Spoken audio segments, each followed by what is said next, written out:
Everyone blames Mrs. O'Leary's cow. The truth burned with the city.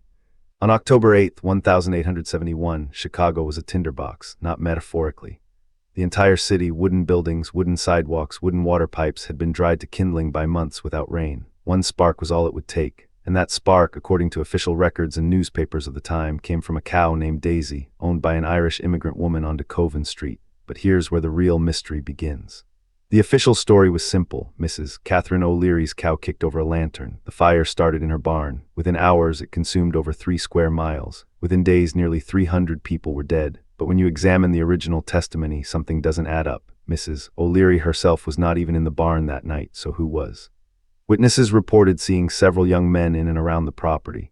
Some accounts mention a man named Daniel Sullivan, a neighbor, who claimed he saw the fire start but was never seriously investigated.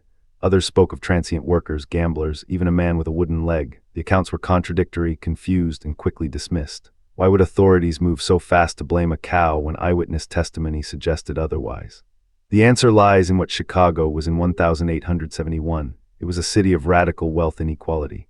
Wealthy industrialists and railroad barons lived in mansions while thousands of immigrant workers lived in wooden shacks. The tension was explosive. Some historians have suggested that the fire wasn't an accident at all, that it was arson, possibly political, possibly revenge. But pinning blame on a cow, that was easy, that was safe.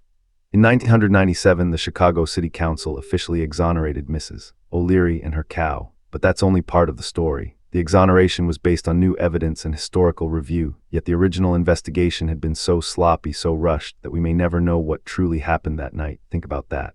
Over a century later, they admitted the official story was wrong. But the real conspiracy, if you can call it that, wasn't hidden by shadowy figures or government cover-ups. It was hidden in plain sight by negligence and convenience. A poor Irish woman with a cow was the perfect scapegoat. No one wanted to investigate further. No one wanted to ask hard questions about labor conditions, about wooden buildings housing thousands, about a city built on greed and desperation.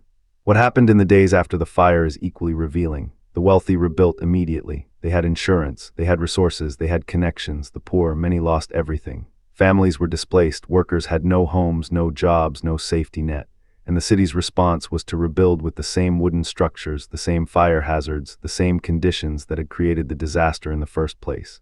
Some historians have suggested another angle entirely. What if the fire was deliberately set to clear land for development? Chicago's most valuable real estate was tied up in immigrant neighborhoods. A massive fire would clear the land, destroy property records, and allow wealthy investors to buy up the rubble for nothing. The fire did exactly that. Coincidence, perhaps, but it's worth asking who benefited most. The truth is, we have no solid evidence of deliberate arson. We have no smoking gun. What we have is a sloppy investigation, a convenient scapegoat, and a pattern of history repeating itself. When disasters strike, the powerful protect themselves and blame the vulnerable. It's not a conspiracy in the sense of secret meetings and coded messages. It's something more systemic, more human, and arguably more dangerous. But here's what actually matters. Chicago rebuilt. From the ashes of that fire, the city became one of the greatest in the world. New building codes were implemented, better fire prevention. Stone and steel replaced wood. The disaster, terrible as it was, forced change. The poor stayed poor. Many never recovered, but the city itself learned, evolved, and became stronger. That's the real story of Chicago. So what happened on October 8, 1871? A fire started. We don't know exactly how. We know it wasn't the cow. We know the investigation was inadequate. We know someone took the blame who didn't deserve it. And we know that in the aftermath, systems changed because the cost of staying the same became too high. That's not a conspiracy solved. It's a mystery that taught a city a lesson.